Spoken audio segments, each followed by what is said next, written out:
नमस्कार दोस्तों, आज हम एक नया टॉपिक स्टार्ट करने वाले हैं। इम्पोर्टेंट टॉपिक है। एग्जाम के अंदर 8 से 9 क्वेश्चन इस टॉपिक्स में से पूछे जाएंगे, यानी लगभग 16 या 18 नंबर का काम केवल मात्र इंटीग्रेशन टॉपिक से आता है। और इतना ही काम आपका अवकलन से आता था, यानी अवकलन वाला था, उसमें ही इतने लगभग क्वेश्चन आ रहे थे, तो वो हमने बिल्कुल अच्छे से कर लिया। अगर आप उसमें पूर्णतः से जो चीज़ें मैंने आपको बताई हैं उस तरह तैयार करोगे, प्रैक्टिस अच्छे करोगे, तो उसमें आपकी क्वेश्चन गलत होने की संभावनाएं नहीं बनती है। ऐसा ही हम इंटीग्रेशन के अंदर करेंगे, बिल्कुल कुछ चीज़ें ट्रिक्स के साथ भी मैं आपको बताने वाला हूँ। कुछ चीज़ें जो ट्रिक्स वगैरह नहीं लगती तो उनको आप सीधा भी चीज़ें याद करो, प्रैक्टिस करोगे तो ऑटोमेटिक चीज़ें आपकी क्लियर हो जाएंगी। तो टॉपिक का नाम है इंटीग्रेशन, समाकलन। और मैं बड़े बड़े टॉपिक्स जो मेजर टॉपिक्स हैं पहले उन पर मेरा पूरा फोकस है। और देखिए लगभग मैंने ऐसे ही बड़े बड़े टॉपिक्स कराए हैं। अब ये इंटीग्रेशन आपका कंप्लीट हो जाएगा तो उसके बाद में कोई एक दो ट्रिग्नोमेट्री रहती है, बाकी जो टॉपिक्स हैं वो दो दो तीन तीन क्लासेस के हैं, 3 या 4 क्लासेस के। लेकिन ये जो टॉपिक्स हैं कुछ बड़े टॉपिक्स हैं तो इन पर हमारा पहले पूरा फोकस है। और ऐसे ही अब बीएससी वाली है, बीएससी वाली लगभग 30 या 35 दिन के अंदर अंदर आपका पूरा कंप्लीट कोर्स बीएससी का हो जाएगा। उसके बाद फिर ये जो पार्ट बचा है इसकी हम दो क्लासेस डाल देंगे तो पूरा कंप्लीट सिलेबस आपका हो जाएगा, चिंता करने की ज़रूरत नहीं है। और मैं मेरा पूरा 100% आपके लिए कर रहा हूँ, जितनी मुझसे कोशिश हो रही है। और देखिए थोड़े दिन बाद में आपके लिए 1-1 घंटे की क्लासेस मैं लगा दूंगा, तो कोई दिक्कत की बात नहीं है उसके अंदर। लेकिन हम चीज़ें कर रहे हैं, एक बार हमारे पास काफ़ी टाइम पड़ा है, लगभग 6 महीने हैं एग्जाम को, तो आप हमारे पास काफ़ी टाइम है, तो बिल्कुल आराम से हम चीज़ें क्लियर करते हुए चल रहे हैं। तो साथ साथ में अगर आपको ऐसा लग रहा है कि सिलेबस आपका स्लो हो रहा है तो आप पीछे वाला रिवाइज कर लीजिए, क्योंकि रिवीजन बहुत ज़रूरी है। पीछे वाला रिवीजन कीजिए, साथ साथ में नोट्स दोबारा पढ़िए। इसीलिए तो मैं आपके लिए क्लासेस ये दो क्लासेस इसलिए डाल रहा हूँ, 35-40 मिनट की क्लासेस आपके लिए डाल रहा हूँ ताकि आप रिवीजन का समय दे सकें। अब मैं 2 घंटे की क्लास एक आपके 2 घंटे की सुबह 2 घंटे की शाम को डाल दूंगा तो रिवीजन का टाइम नहीं मिलेगा। तो आप पहले साथ साथ में रिवीजन करते रहें पीछे वाले टॉपिक्स में। मैंने बहुत सारे आपको टॉपिक वाइज टेस्ट भी वहाँ पर प्रोवाइड करा रखे हैं यूट्यूब पर ही, टेस्ट सीरीज के नाम से, तो वो भी आप अच्छे से उनको निकालिए क्वेश्चन को। बहुत सारे क्वेश्चन मैंने आपको करवाए हैं, बुक में से देखिए, एसआर सैनी बुक में से देखिए, तो वो क्वेश्चन आप निकालोगे तभी तो प्रैक्टिस होगी, उसी तो प्रैक्टिस कहते हैं। तो प्रैक्टिस कीजिए अच्छे से, बिल्कुल आप एक अच्छी दौड़ में है सिलेक्शन की। चलिए अब हम बात करते हैं, टॉपिक का नाम है इंटीग्रेशन, समाकलन। देखिए डेफिनेशन वगैरह हम जब 12th के अंदर होते हैं तो उनमें जो विद्यार्थी हैं उनको बहुत अच्छे से ये चीज़ें डेफिनेशन वगैरह समझाई जाती हैं, तो वो आप अच्छे से समझ चुके हैं। लेकिन हमें ये नॉर्मल चीज़ें पता हैं, हमें मेन चीज़ है हमारे क्वेश्चंस सही होना, तो उसके बारे में बात करेंगे। डेफिनेशन क्या होती है इंटीग्रेशन की, आपको पता है समाकलन की, यानी देखो ये जो अवकलन और समाकलन है एक दूसरे की विपरीत प्रक्रिया है, एक दूसरे की विपरीत प्रक्रिया है। मान लीजिए ये आपके पास फलन है, अच्छे से सुनिएगा, ध्यान से आराम से समझते हैं। ये आपके पास फलन है और इस फलन का आप अवकलन करोगे। थोड़ा इसको रिवीजन करते हैं चीज़ों को जो हमने 12th के अंदर पढ़ी थी। शायद कई विद्यार्थी ऐसे होंगे जो उसके बाद नहीं पढ़ी हैं चीज़ें, बहुत बार ऐसी चीज़ें होती हैं। लेकिन ऐसी चीज़ें अब आप पढ़ोगे ना, मैं जैसे ही बोलूँगा तो आपको ऑटोमेटिक वो चीज़ें याद होती जाएंगी, तो कोई दिक्कत की बात ही नहीं रहेगी इनके अंदर। फलन है उसका आप अवकलन करोगे तो आपको क्या मिलता है, अवकलज, ठीक है, एक दूसरे की विपरीत प्रक्रिया है। अब जो आपके पास अवकलज प्राप्त हुआ है, अब जो ये अवकलज है इसका अगर आप समाकलन करोगे, यानी अवकलन का जो अवकलज आपको प्राप्त हुआ है उसका इंटीग्रेशन समाकलन करोगे तो आपको वापिस फलन ही प्राप्त हो जाएगा। यानी एक दूसरे की क्या होगी, विपरीत प्रक्रिया होगी। जैसे आप मान सकते हैं अगर मैं साइन एक्स का अवकलन करूं, साइन एक्स का आप अवकलन करोगे तो क्या आएगा, कोस एक्स। अब इसी कोस एक्स का आपको इंटीग्रेशन करना है, कोस एक्स ये आपके पास आया है, कोस एक्स का इंटीग्रेशन करोगे तो साइन एक्स आएगा। तो ये देखो वापिस आपके पास वही फंक्शन आ गया अवकलन करने के बाद। तो यानी आप कह सकते हैं एक दूसरे की विपरीत प्रक्रिया है। और अवकलन जो समाकलन है इंटीग्रेशन, यानी उसके अंदर योग एक रूप से आप कह सकते हैं, योग से व्यक्त करते हैं हम, तो ये आपका इंटीग्रेशन डेफिनेशन है, नॉर्मल, ज़्यादा कोई हार्ड वाली बात नहीं है। तो ये आप डेफिनेशन लिखना चाहें तो थोड़ा सा ऐसे लिख सकते हैं, यानी नमस्कार दोस्तों, अगर आप RPSC first grade, second grade या फिर किसी भी एग्जाम की तैयारी करना चाहते हैं तो आपके लिए एक जबरदस्त प्लेटफॉर्म लेकर आया हूं। साथ ही साथ इसमें एक बड़ा ऑफर आपके लिए है। तो दोस्तों प्लेटफॉर्म है अनअकैडमी। अनअकैडमी के बारे में आपने सुना होगा, अनअकैडमी इंडिया का लार्जेस्ट लर्निंग प्लेटफॉर्म है जिस पर इंडिया के टॉप एजुकेटर आपको पढ़ाते हैं। इसमें आपको live classes, notes, unlimited access, test series, scholarship सब कुछ प्रोवाइड की जाती है। तो दोस्तों ऑफर अभी चल रहा है। सबसे पहले आप अनअकैडमी डाउनलोड कर लीजिए, उसके बाद अनअकैडमी अपने मोबाइल नंबर से साइन अप कर लेना। फिर उसमें जिस भी एग्जाम की तैयारी कर रहे हैं, आप आरपीएससी एग्जाम की तैयारी करें, आरपीएससी सिलेक्ट करें और पहला पेपर की आप तैयारी करना चाहते हैं तो फर्स्ट पेपर का आप कोर्स परचेज करेंगे। तो आपको देखिए, अगर आप डायरेक्ट कोर्स लेंगे बगैर कोई कोड लगाए तो आपको उसमें ज्यादा पैसा पे करना पड़ेगा। लेकिन अगर आप ये कोड यूज करते हैं, देखना रेफरल कोड है, ये कोड यूज करेंगे GBK10, ये कोड यूज करेंगे तो आपको तुरंत प्रभाव से 10% डिस्काउंट मिल जाएगा। तो दोस्तों 10% डिस्काउंट, यानी जितना भी आप कोर्स परचेज करते हैं, 6 महीने का, 1 साल का कोर्स करते हैं, तो उसमें आपको 10% डिस्काउंट मेरी तरफ से वहां पर मिल जाएगा। तो आज ही अनअकैडमी डाउनलोड कर लो। और भी यहाँ पर लेटेस्ट कोर्सेज चल रहे हैं अनअकैडमी के, समय समय पर यहाँ पर आपके लिए मोटिवेशन स्पीचेस दी जाती हैं, ऐसे प्रोग्राम किए जाते हैं। तो आज ही अनअकैडमी डाउनलोड करो, लिंक डिस्क्रिप्शन में दे रखा है और ये कोड यूज करना। कोई भी आप कोर्स परचेज कर रहे हैं, नीचे रेफरल कोड नाम आएगा तो वो आप यूज करना सकते हैं। यानी आप fx dx करोगे तो वापिस आपको एक फंक्शन प्राप्त हो जाएगा। ठीक है, अब देखो इसके अंदर समाकलन आएंगे, अनिश्चित समाकलन, यानी जिसके अंदर आपको लिमिट नहीं देगा। कुछ ऐसे समाकलन होते हैं, थोड़ा सा ध्यान से सुनना, यानी जिसके अंदर अब कई बार आपको देखिए लिमिट मिलेगी। यहाँ पर मान लीजिए 0 1 से लिमिट दे दे, लेकिन ये जो हम टाइप पढ़ रहे हैं, पहला अनिश्चित समाकलन पढ़ेंगे, उसके बाद निश्चित समाकलन पढ़ेंगे जिसके अंदर लिमिट देगा। तो अनिश्चित समाकलन अगर आप करते हैं तो उसमें आपको एक प्लस कांस्टेंट लेना होता है, एक अचर लेना पड़ेगा। क्यों? क्योंकि आप जो फंक्शन लेते हैं पहले उसका अवकलन करोगे, अब अवकलन में कांस्टेंट का अवकलन करोगे तो वो 0 हो जाएगा, लेकिन वापस उसका इंटीग्रेशन करोगे तो वापस वो फंक्शन नहीं मिलेगा, वो फंक्शन आपको वापस प्राप्त हो जाए, इसलिए एक आप कांस्टेंट लेते हैं। समझे बात को? नहीं समझे? देखो कैसे, मान लीजिए आपके पास ये है sin x प्लस का c, ठीक है, इसका मान लीजिए आप कर रहे हैं 5, मान लीजिए c न माने तो, ठीक है। अगर ये डायरेक्ट एक फंक्शन तो ये है, एक आपके पास डायरेक्ट sin x है, अगर आपने इसका अवकलन किया आपके पास आ गया cos x, ठीक है। अब इसका इंटीग्रेशन करेंगे, dx लगाया तो ये आपको वापस sin x मिल गया, यानी ये तो आपको पूरा फंक्शन मिल गया, ठीक है। लेकिन इसमें देखो अगर आप इसका अवकलन करोगे, ये फंक्शन था आपके पास तो cos x आया, कांस्टेंट का क्या हो गया 0, तो ये 0 हो गया। अब दोबारा आप इसका अवकलन करोगे तो क्या आपको देखो, इसमें अवकलन करोगे, समाकलन करोगे सॉरी, sin x आपको मिला, क्या ये +5 कहीं मिलेगा? क्या आपको +5 कहीं मिलेगा क्या? देखो 0 है तो 0 का तो 0 ही समाकलन होगा, +5 आपको नहीं मिलेगा। इससे बचने के लिए आप यहां पर एक अचर लेते हैं +c, ये यही चीज दर्शाता है कांस्टेंट, इसीलिए आप लेते हैं। तो ये मेरे ख्याल से आप समझ चुके होंगे कि हम कांस्टेंट क्यों लेते हैं। कई बार हमें डायरेक्ट 12th के अंदर डायरेक्ट हमें बता दिया जाता है कि अनिश्चित समाकलन के अंदर एक अचर आता है, तो इसे थोड़ा सा समझने की जरूरत है, बाकी कोई दिक्कत नहीं। देखो हमने ये फंक्शन लिया, फंक्शन का अवकलन हमने किया cos x, मैंने आपको बताया अवकलन और समाकलन एक दूसरे की विपरीत प्रक्रिया है। अगर आप अवकलन का समाकलन करते हो वापिस आपको फंक्शन मिल जाएगा। तो अब इस अवकलन का आप समाकलन करोगे तो क्या आपको वापिस ये वाला फंक्शन मिला है? क्या नहीं मिला, ये नहीं मिला। तो ये इसी को व्यक्त करता है कि जो ये बचा खुचा पार्ट वो अवकलन के अंदर गायब हो गया था वो आपका वापिस आ जाए, ठीक है। तो ये आपका हो गया डेफिनेशन। अब देखो इसके अंदर ये आपने किया तो ये जो पार्ट होगा आपका समाकल्य, इसे कहेंगे समाकल्य।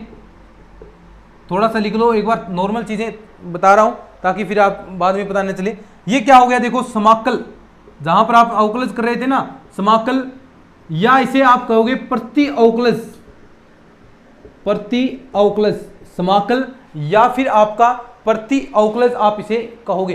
तो ये नॉर्मल सी डेफिनेशन है, ये आपका कांस्टेंट हो गया। तो ये आप डेफिनेशन चाहो तो इसके अंदर लिख सकते हो अच्छे से।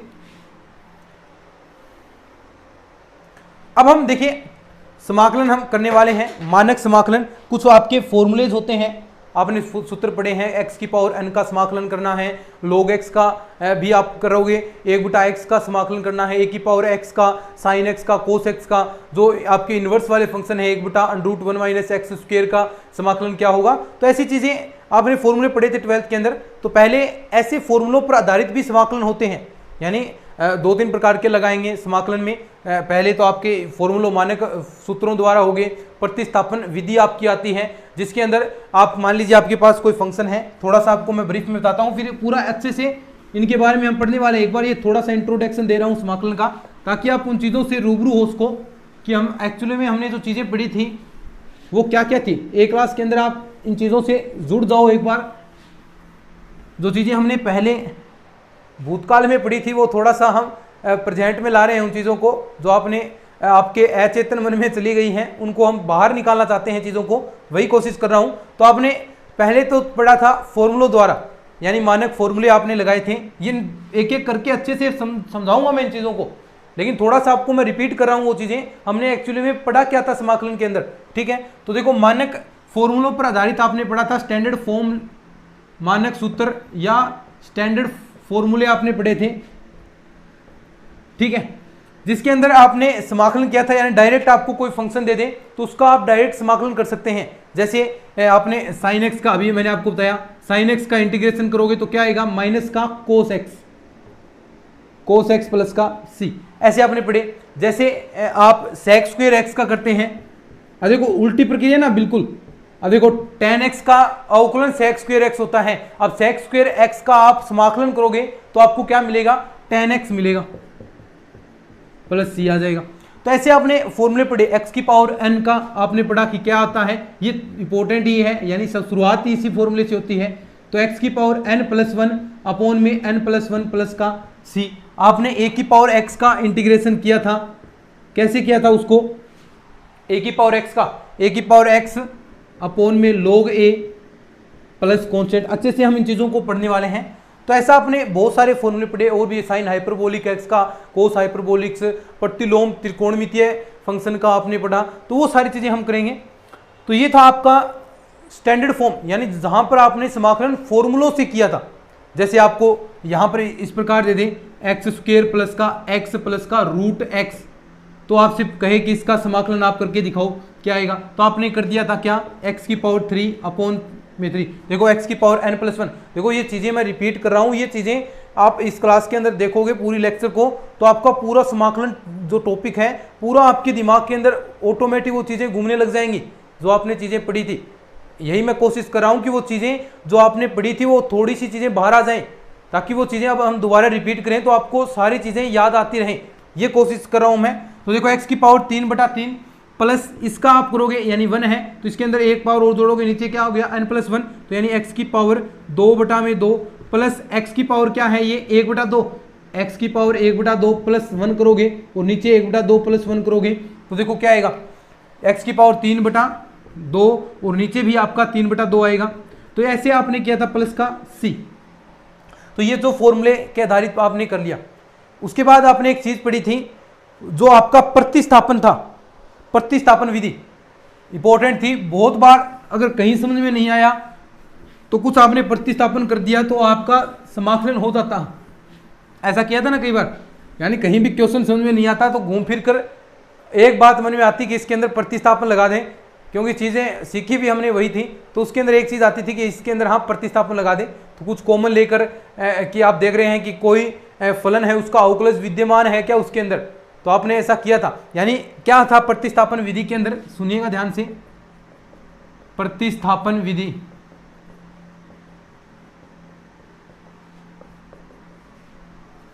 प्रतिस्थापन विधि के अंदर देखो एक बार पूरा अच्छे से दोबारा मैं इस चीज़ों को एक एक पर आऊँगा, बात करूँगा मैं, लेकिन थोड़ा सा इसमें रिपीट कर रहा हूँ मैं। बहुत सारा चीज़ें करनी है, प्रतिस्थापन विधि ऐसे बताने से नहीं होगी, प्रैक्टिस करने से होगी। बहुत सारे अच्छे अच्छे क्वेश्चंस मैं आपके लिए यहाँ पर बना रखे हैं मैंने, वो सारे आपको मैं करवाऊंगा। तो प्रतिस्थापन विधि के अंदर बेसिकली चीज़ें क्या थी कि आपके पास कोई फंक्शन था f(x) और उसका अगर उसके अंदर अवकलन विद्यमान था dx, यानी कोई फंक्शन है और उसका अवकलन उसके अंदर विद्यमान है, तो आपने क्या किया था, जो फंक्शन था आपका उसको आपने t मान लिया, f(x) बराबर मान लिया आपने t। अब देखो इसका आप अवकलन करोगे तो क्या आएगा, f(x) और x का करोगे तो dx बराबर dt। अब जो ये पार्ट था आपका, ये पार्ट कहाँ चला गया, ये पार्ट आपका dt के अंदर चला गया और ये पार्ट आपका t के अंदर, तो क्या बनेगा t dt। अब देखो ये स्टैंडर्ड फॉर्म में हम कन्वर्ट कर रहे थे, प्रतिस्थापन का अर्थ क्या है कि हमने जो फॉर्मूले पढ़े हैं, देखिए प्रतिस्थापन कब करेंगे, जब आपके ऐसा नहीं होगा कि फॉर्मूले नहीं लग रहे हैं इसके अंदर, जो आपने मानक फॉर्मूले अभी पढ़ोगे तो उसके अंदर जो प्रतिस्थापन होगा उसके अंदर फॉर्मूले नहीं लगेंगे, तो आप प्रतिस्थापन करोगे कि वो स्टैंडर्ड फॉर्म में कन्वर्ट हो जाए, जो आपने फॉर्मूले पढ़े हैं उनमें आप कुछ चीजें कन्वर्ट कर सको, ताकि उससे समाकलन आपका आसानी से हो सके, उससे इंटीग्रेशन आसानी से हो सके। तो इसीलिए आपने देखो माना है तो टी डी टी, अब इसका आप समाकलन कर सकते हो क्या, टी स्क्वेयर बटा 2 प्लस का सी। अब देखो टी की जगह जो माना है वो वापस आप यहां पर रख दोगे, क्या था, एफ एक्स की स्क्वेयर अपॉन 2 प्लस का सी। तो ये आपका क्या हो गया प्रतिस्थापन विधि। जैसे एग्जाम्पल की हम बात करें, मान लो आपके पास ऐसा कुछ एग्जाम्पल है, एग्जाम्पल प्रतिस्थापन विधि के अंदर log x अपॉन में x dx, ऐसा कोई आपके पास एग्जाम्पल है। कैसे करोगे, देखो वैसे इसका कोई भी फॉर्मूला नहीं है, एक्चुअली में देखें तो इसका कोई भी फॉर्मूला नहीं है, आप नहीं कर सकते। कई बार ऐसे हैं फंक्शन होंगे, हम रियल एनालिसिस के अंदर पढ़ने वाले हैं, रीमान इंटीग्रल के बारे में आपने सुना होगा, उसमें आपको मैं करवाऊंगा ये चीज़ें कि रीमान इंटीग्रल के अंदर ये चीज़ बता देगा रीमान कि किस फंक्शन का आप, कौन सा फंक्शन आपका समाकलनीय है। क्योंकि देखिए प्रत्येक फंक्शन समाकलन नहीं होता, ऐसे फंक्शन होते हैं जिनका समाकलन विद्यमान नहीं होता, समाकलन नहीं कर सकते आप, तो ऐसे फंक्शन के बारे में वो बताएगा कि कौन सा समाकलन नहीं है। तो ऐसा ही है, अब आपको यहाँ पता नहीं चलेगा कि आप कैसे समाकलन करोगे, कोई फॉर्मूला ही नहीं पड़ा इसके अंदर ऐसा, तो क्या कर सकते हैं यहाँ पर प्रतिस्थापन विधि। प्रतिस्थापन विधि के अंदर क्या होता है कि आपका जो फंक्शन होना चाहिए और उसका अवकलन भी उसके अंदर विद्यमान होना चाहिए। तो देखो ऐसा अवकलन है ना log x अपॉन x, अगर मैं इसमें log x को t मान लेता हूं, log x बराबर t मैंने मान लिया, log x बराबर t मैंने मान लिया। अब देखो इसका आप अवकलन करोगे 1/x dx बराबर क्या कन्वर्ट हो जाएगा dt के अंदर, यानी अब 1/x dx dt के अंदर आपका कन्वर्ट हो गया। तो यहां पर क्या हो, log x को t माना, तो देखो ये t आ गया, और ये जो पार्ट था आपका, ये सारा पार्ट किसके अंदर कन्वर्ट हो गया, dt के अंदर। अब इसका आप अवकलन कर सकते हो टी स्क्वेयर बटा 2 प्लस का सी। अब t में जो माना है, जो देखो एक चीज ध्यान रखना कि कहीं भी कोई भी आप चीज मानते हैं, यानी आपने कोई भी चीज मान ली, आप मानते हैं कि इसे x बराबर मान लिया, तो लास्ट में आप क्या करते हैं, उस x को हटाना पड़ेगा, जो चीज मानी है उस चीज को हटाना पड़ेगा, आप मानी हुई चीज नहीं रख सकते। तो वो जो चीज मानी है, इसे t के बराबर माना था, तो वो चीज वापस आपको पुट करनी पड़ेगी। तो देखो ऐसे ही log x की स्क्वायर अपॉन में 2 प्लस का c, ये था आपका प्रतिस्थापन विधि। ठीक है, एक उसके बाद एक और इंपॉर्टेंट पढ़ी थी आपने, इस क्वेश्चन को कोई लिखना चाहे तो लिख सकता है, फिर उसके बाद हम आगे बढ़ते हैं।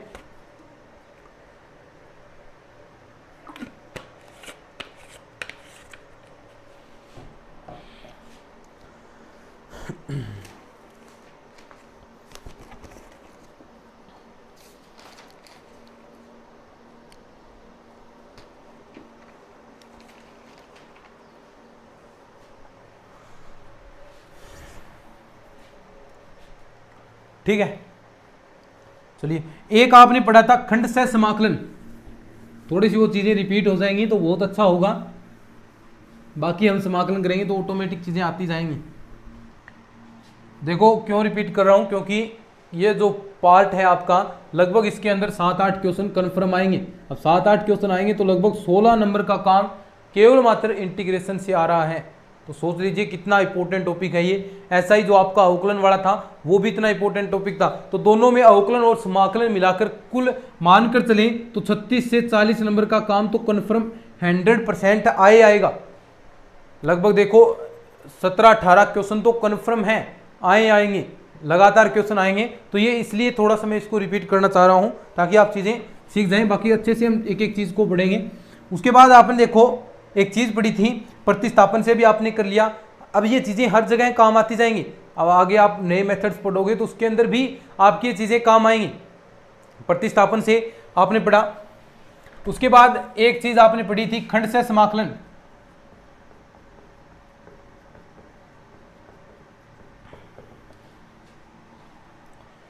खंडशः समाकलन यानी इसके अंदर आपके दो फंक्शन होंगे, ऐसे आपको दे दें। मान लीजिए कि आपको ऐसा दे दिया x डॉट साइन एक्स का समाकलन कीजिए। अब ये दे दिया आपको। अब आपके पास कोई ऐसा तरीका नहीं है, आपने ऐसा कोई फॉर्मूला नहीं पढ़ा है जिससे आप इसका हल कर सको, इसका समाकलन कर सको।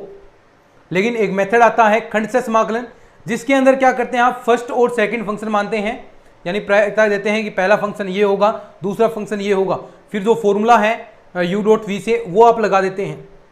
तो उसमें जो आप जिस आधार पर आप कहते हैं कि फर्स्ट फंक्शन कौन सा होगा, सेकंड फंक्शन कौन सा होगा, वो आप एक पढ़ते हैं फॉर्मूला आई लेट इनवर्स, ठीक है।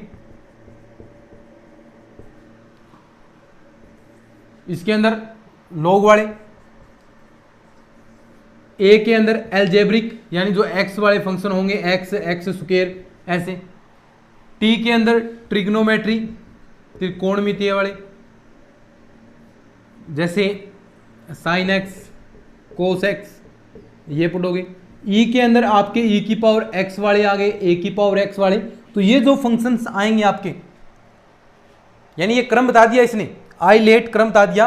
यानी अगर कोई आपके पास मान लीजिए आप देखो एक्स साइन एक्स है, तो इसमें जो सबसे पहले आता है इस फॉर्मूले के तहत, जो सबसे पहले आता है उसमें आपको एक नंबर देना है। तो देखो सबसे पहले कौन सा आता है, ए यानी एल्जेब्रिक एक्स, एक्स स्क्वायर, तो ये आपका एक नंबर फंक्शन हो गया।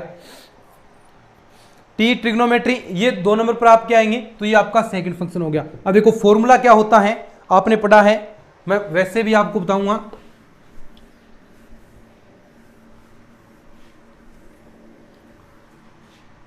देखो क्या करते हैं, first function has it is, यानी जो जैसा का जैसा है, फर्स्ट फंक्शन क्या है x, integration of second function, ठीक है, minus differentiation of first function, अवकलन करना है फर्स्ट फंक्शन का, इंटीग्रेशन ऑफ सेकंड फंक्शन, देखो थोड़ा सा लंबा है, फिर लास्ट में होल इंटीग्रेशन, यानी जो हल करने के बाद जो बचेगा उसका आपको होल इंटीग्रेशन करना है, प्लस आपका कांस्टेंट ऐड हो जाएगा।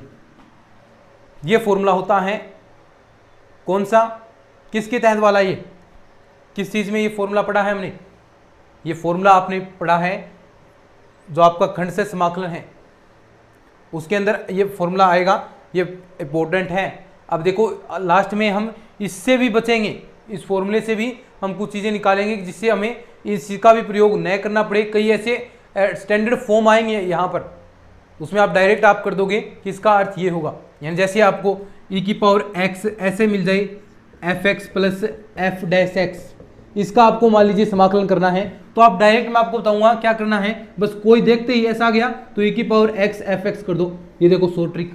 और वैसे अगर आपको कोई फंक्शन का समाकलन न आए, कोई बात नहीं, समाकलन न आए तो आपके पास तो ऑप्शन सही करना है ना, ऑप्शन से जरूर देख लेना, ऑप्शन जो दे रखा है उसका आप देखो, ये आपको समाकलन नहीं आया, ठीक है, कोई बात नहीं, आप जो आपको ऑप्शन दे रखे हैं उनसे आप चेक कर सकते हैं, ऑप्शन दे रखे हैं उनसे आप चेक कर सकते हैं, उसका अवकलन कर लो।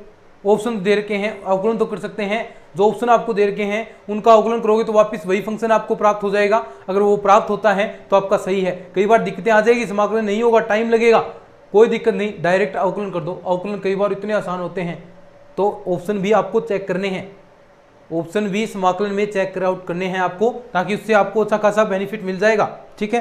तो ये आपका फॉर्मूला था, first function has it is, integration of second, यानी अब इसका इंटीग्रेशन करना है, माइनस का differentiation of first function, integration of second function and whole integration of, ये पूरे का इंटीग्रेशन करोगे तो आपके पास ये रिजल्ट मिल जाएगा, प्लस आप कांस्टेंट इसके अंदर ऐड कर दोगे। बोलो कहाँ दिक्कत है, कहीं भी दिक्कत नहीं। तो ऐसे बहुत सारी चीज़ें आपने पढ़ी हैं, और भी हम पढ़ेंगे, सभी चीज़ों के बारे में बात करेंगे। आंशिक भिन्नों के बारे में भी आपने पढ़ा है, आपने आंशिक भिन्नों के अंदर पूर्ण विधि लगाई है, आपने अगर आपको खंडों में दिए होते हैं तो आप कैसे करते हैं, तो वो सारी चीज़ें आपने पढ़ी हैं। कुछ स्टैंडर्ड फॉर्मूले भी आपने पढ़े हैं, यानी जो बीजीय फॉर्म में हैं उनके स्टैंडर्ड फॉर्मूले पढ़े हैं, उनके बारे में भी हम बात करेंगे। तो पूरा ये आपका समाकलन वाला पार्ट है, ये रिवीजन हो गया है। इसके बाद ये तो अनिश्चित समाकलन हो गया, फिर आपका लिमिट के तहत आएंगे, लिमिट आप लगाओगे, लिमिट यानी निश्चित समाकलन आप पढ़ोगे, तो निश्चित समाकलन में भी आप ऐसी चीज़ें आपको काम में मिलेंगी, यानी लिमिट लगानी है, सेम चीज़ें वही रहेंगी, बाकी लिमिट लग जाएगी, तो उसके अंदर भी कोई दिक्कत आपको नहीं होगी। तो मेरे ख्याल से आपको चीज़ें समझ में आ गई हैं। अब कुछ फॉर्मूले अपन कर लेते हैं, कुछ आपको फॉर्मूले दिखा देता हूं, कल जो नेक्स्ट वीडियो होगा उसके अंदर आपको याद करने हैं ये, ठीक है। कभी मज़ा आएगा भाई बातों में। तो ये तो थोड़ा सा आपको इसमें एक प्रकार से इंट्रोडक्शन दिया था, वैसे आपने चीज़ें पढ़ी हैं इसलिए थोड़ा सा इसमें रिवीजन किया ताकि आप इस टॉपिक से जुड़ सकें। आपके जो चीज़ें पूर्व में चली गई थी, भूल गए थे, वो चीज़ें आप दोबारा उन चीज़ों को याद कर पा रहे हैं, दोबारा उन चीज़ों को रिकॉल कर पा रहे हैं, तो आप और भी अच्छे से इन चीज़ों को सीख पाएंगे। तो मेरे ख्याल से कहीं भी अब दिक्कत नहीं रहेगी, फटाफट हम चीज़ें कवरअप कर लेंगे। तो देखो कुछ फॉर्मूले आपको मैं लिखा देता हूँ, फिर उसके बाद हम आगे बढ़ेंगे। देखो मानक समाकलन,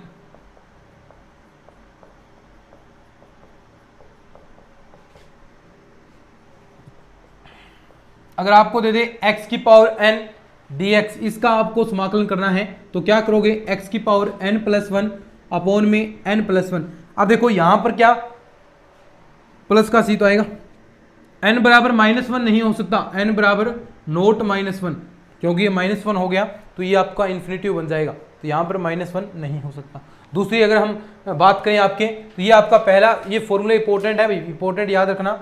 अगर आप सीधा देखो dx का करोगे यानी 1.dx, तो उसमें आपको क्या मिलेगा, x प्लस का c, ठीक है। अगर आप करते हैं नंबर 3 पर 1/x का आप इंटीग्रेशन करोगे, अब देखो log x का आपने अवकलन करा था, 1/x होता है, अब इसका इंटीग्रेशन करोगे तो वो log x होगा। और एक चीज याद रखना, log x प्लस का c। अब देखो ये log है, log कभी भी नेगेटिव जो वैल्यूज हैं आपकी, ऋणात्मक मान है, उन पर कभी भी प्रवासित नहीं होता, इसलिए हमेशा यहां पर क्या आएगा, पॉजिटिव लेना पड़ेगा। पता है आपको नेगेटिव मान पर नहीं देगा, 0 पर भी इन्फिनिटी है उस पर भी प्रवासित नहीं है, तो बाकी सारे मानों पर ये प्रवासित होगा, ठीक है। नंबर 4 पर e की पावर x का आप इंटीग्रेशन करोगे, e की पावर x का करोगे तो e की पावर x प्लस का c ही आपको वापिस मिल जाएगा, ठीक है। ऐसे नंबर 5 पर e की पावर x हो गया, a की पावर x dx, इसका करोगे तो क्या आएगा, a की power x log a plus का c। नंबर 6, अब देखो ये तो आपने पढ़ लिए। अब इसके बाद जो आपके ट्रिग्नोमेट्री वाले आते हैं, इंपॉर्टेंट है भाई वो भी। तो देखो अवकलन और समाकलन में थोड़ा सा डिफरेंस है, जो अवकलन वाले फॉर्मूले थे वो यहाँ मत लगा देना, यानी साइन एक्स का आप अवकलन करते हैं कोस एक्स आता है, लेकिन समाकलन साइन एक्स का माइनस कोस एक्स होता है, तो ये थोड़े से याद रखने हैं, माइनस का फर्क बहुत फर्क डाल देगा, ठीक है ना, ऑप्शन के अंदर, तो ये थोड़ा सा याद रखना फॉर्मूलों को। साइन एक्स dx का क्या होगा, माइनस का कोस एक्स प्लस का c। अगर आप बात करें कोस एक्स की, integration of cos x dx, तो वो आपके पास आएगा साइन एक्स प्लस का c। अगर आप बात करें नंबर 8 सेक स्क्वायर एक्स की, हम सभी फंक्शन की बात करेंगे, जो आपका tan x है उसका कैसे निकालोगे, उसमें हम खंडशः समाकलन का प्रयोग करके उसमें एक रिजल्ट निकालेंगे, वो आपको याद रखना पड़ेगा, ठीक है। सेक स्क्वायर एक्स dx का tan x प्लस का c, तो ये फॉर्मूले लिखो, फिर कुछ 1-2 फॉर्मूले और कर लेते हैं अपन, फिर बाकी जो फॉर्मूले हैं वो नेक्स्ट क्लास के अंदर करेंगे। ये थोड़ा सा रिविजन के रूप में आपको मैंने चीज़ें बता रहा हूँ।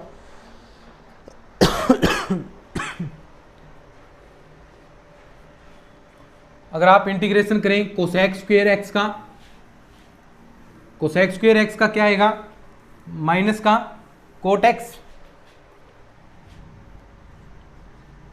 कोसेक स्क्वायर एक्स dx करोगे तो माइनस का कोट एक्स प्लस का c। अगर आप अवकलन करते हैं sec x tan x dx, अब देखो sec x tan x dx किसका होगा, बराबर में सेक एक्स प्लस का c। अगर आप बात करें जो कोसेक एक्स कोट एक्स है, कोसेक एक्स कोट एक्स, इसका करोगे तो माइनस का, देखो यहां पर क्या आएगा, माइनस का कोसेक एक्स। ये फॉर्मूले थोड़े से आपको याद रखने हैं,